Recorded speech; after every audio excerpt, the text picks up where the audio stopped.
that better? Is that straight now, or is that still crooked? I don't know. It'll do. Welcome back, team. Today I want to talk about something a bit more technical, something that I was thinking about recently, which I think you guys could benefit from. What I wanted to have a chat about today was how to think in camera settings. So when you start out in photography, the big thing that a lot of people talk about is shooting in manual mode or getting out of auto mode. There's a million YouTube videos out there talking about this topic. In the beginning, when you're learning photography, to learn the fundamentals, you need to learn all about what we call the exposure triangle, which I'll put up here while I talk about it. So you've got ISO or ISO, which is the sensitivity of your image sensor or film.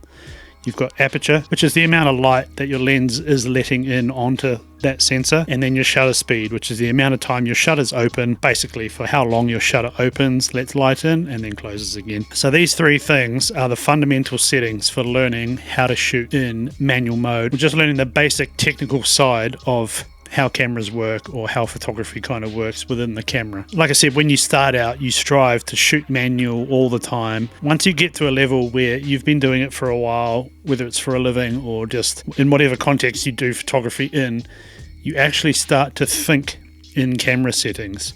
So when I approach a scene or a job, I already know what settings I need to have dialed in before I even pick up my camera. Once you do this stuff for a long time, it becomes ingrained in you, and it actually changes the way your brain works to the point where you think in camera settings. And a lot of this does come with time. It comes with experience, and it's what people pay professionals for, because they are super in tune with their gear, with their cameras, with the lighting, with the shadows, with the weather, with everything basically, including those three camera settings or camera settings in general. There's a lot of other ones that can change different factors in your camera too, but it's just a random thing that I was thinking about, how I actually think in camera settings. Like I said, when I approach a scene or a job, without even thinking about it, I already know, okay, well, my subject is moving this fast, so I need at least this shutter speed to freeze that motion, or there's this much ambient light, so I'm going to need at least this aperture to get enough light into my sensor, or I'm going to have to crank my ISO up to this certain amount. A lot of that I already know before I even pick up the camera. Before I even dial the settings in, my brain is already giving me that information because I've been doing it for long enough to where I actually think that way.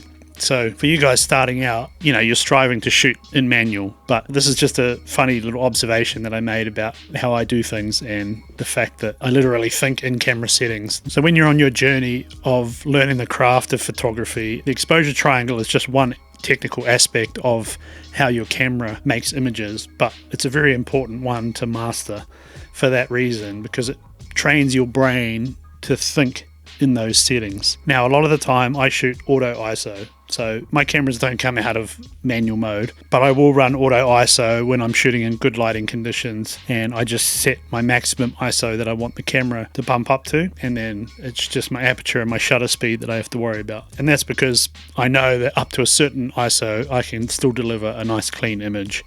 Obviously I cap it at a point that I think is applicable. So if you're starting out in photography and you're shooting full auto and you're letting the camera make all the decisions for you, and you want to move on and to eventually shoot manual mode. So on Sony's we have aperture priority, which is an A. We have shutter priority, which is an S. We have P, which I think is program auto, and they're all different on other brands. But essentially, shutter priority is going to let you lock in your shutter speed, and then the camera will adjust your aperture and ISO accordingly. Aperture priority is going to let you lock in your aperture that you want, and your camera will automatically adjust your shutter speed and your ISO accordingly. And I'm pretty sure program auto, I don't even know what it does, to be honest. I don't actually use any of the other ones, so this is just what I know. So remember, if you're jumping into manual mode, and it feels overwhelming and it feels like you don't have control of your images or your scenarios that you're shooting in, you're probably not ready for it. Jump back into aperture priority or shutter priority and work your way up to getting those three things dialed in here, because you'll know when you're ready. Like I said, once you've done it for a while, it's not even a thought. Your brain does the work for you, and then it's just muscle memory after that, dialing things in, especially if you shoot in high-paced scenarios. It just takes time. Don't try and rush it. Just chip away at it. Chip away at teaching your brain how to think in settings, basically.